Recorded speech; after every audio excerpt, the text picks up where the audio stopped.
میرے حبیب کریم سید عالم صلی اللہ علیہ وسلم نے فرمایا، اللہ کریم نے بندے کو، مخلوق کو پیدا کرنے سے پہلے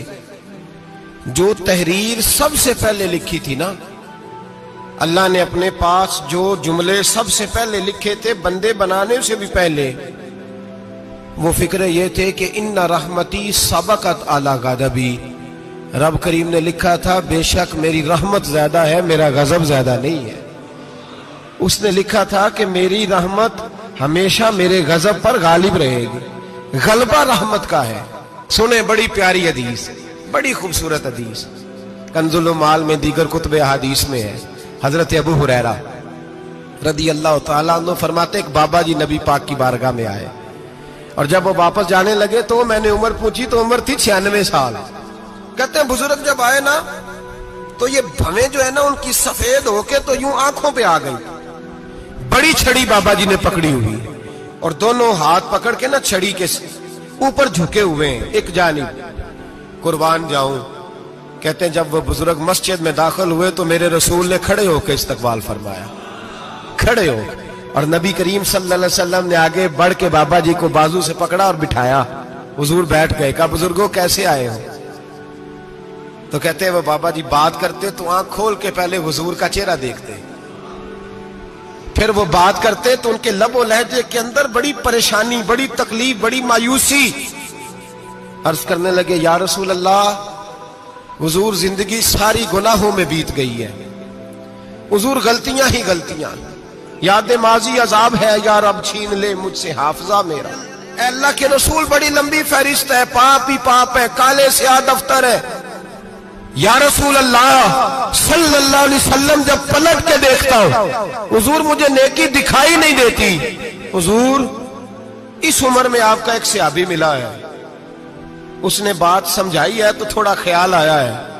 لیکن یا رسول اللہ صلی اللہ علیہ وسلم اب میرا وجود بیکار ہو گیا ہے، حضور بوڑھا ہو گیا ہوں۔ 3 باتیں کہیں بزرگوں نے اور نرالی کہیں، کہنے لگے یا رسول اللہ صلی اللہ علیہ وسلم، حضور اب تو میری کمر بھی سیدھی نہیں ہوتی کہ میں نماز ہی صحیح ادا کر سکوں، بوڑھا ہو گیا ہوں۔ یا رسول اللہ صلی اللہ علیہ وسلم اب میرے اندر طاقت نہیں کہ میں محنت مزدوری کر کے صدقے اور خیرات دے سکوں۔ یا رسول اللہ صلی اللہ علیہ وسلم اب میں تلوار لے کے جہاد بھی نہیں کر سکتا، حضور نہ میں لمبی نمازیں پڑھ سکتا ہوں، آقا نہ میں صدقات و خیرات دے سکتا ہوں، محبوبہ نہ میں دین کے لیے کوئی جہاد کر سکتا ہوں، بیکار وجود ہے، بیکار۔ بیکار وجود کو تو گھر والے برداشت نہیں کرتے، بچے دعا کرتے ہیں یا اللہ ابا جی کو پردہ دے دے، اماں کو پردہ دے دے، بیکار ہو گیا ہوں اور آج آیا ہوں تو مجھ بیکار کو میرا رب قبول کر لے گا؟ آج کلمہ پڑھوں تو بیکار ہوں، کسی کام کا نہیں، نہ نماز نہ صدقات نہ جہاد، قبول کر لے گا؟ حضرت ابو ہریرہ فرماتے ہیں جیسے برسات میں بارش کی جھڑی لگتی ہے، یوں مصطفیٰ کی آنکھوں سے جھڑی لگ گئی، حضور کھل کے روئے، کھل کے۔ اور میرے حبیب پاک نے فرمایا بزرگوں بڑے مجاہد ہیں، دین کے لیے جہاد کرنے والے بڑے ہیں، رب کریم کو آپ کی تلوار کی اتنی حاجت نہیں، اور فرمایا اس کے خزانے کوئی خالی تو نہیں کہ آپ ہی گویا صدقہ دیں گے تو بھرے جائیں گے، اور فرمایا پھر رب کریم کی شان میں اضافہ نہیں کرتی عبادتیں، وہ تو بندے کو نفع دیتی ہیں۔ میں بزرگوں نہ آپ جہاد کریں نہ آپ صدقات دیں، لا لمبی نمازیں پڑھیں، آپ صدق دل سے آ جائیں، اللہ کے رسول کا وعدہ ہے رب آپ کو بغیر حساب کتاب جنت عطا فرما دے گا۔ آنا تو شرط ہے کہ نہیں؟ آئیں تو صحیح، نہ پہنچے تو صحیح، آ جائیں، اس کو نہیں عادت صدقات و خیرات کی، جہاد کی، تبلیغ، آئے تو صحیح نا۔ ان العبد اذا اعترف ثم تاب تاب اللہ علیہ، میرے حبیب نے فرمایا بندہ جب رو کے کہتا ہے نا یا اللہ غلطی ہو گئی معاف کر دے، فرمایا میرا مالک اسے فوراً ہی معاف فرما دیتا ہے۔ تو آ تو صحیح، تو آتا ہی نہیں، تو آ ہی نہیں رہا، تو گھر میں بیٹھا ہوا ہے، تو سویا ہوا ہے، تو دکانداری کر رہا ہے، تو پیسے گن رہا ہے، تو آیا ہی نہیں، آ تو صحیح۔ بلکہ میرے نبی پاک فرماتے ہیں جب اللہ پاک کا بھاگا ہوا غلام آتا ہے پھر تو اللہ زیادہ راضی ہوتا ہے، پھر تو اللہ زیادہ راضی ہوتا ہے، زیادہ راضی ہوتا ہے، تو آ تو صحیح، پہنچ تو صحیح۔ بلکہ صوفیاء تو اور بات کرتے ہیں، وہ کہتے ہیں تو کبھی بھول کے بھی رب رب کرے تو اللہ تو اسے بھی قبول کر لیتا ہے، بھول کے۔ ملا رومی کہتے ہیں بنی اسرائیل کا بندہ ہے،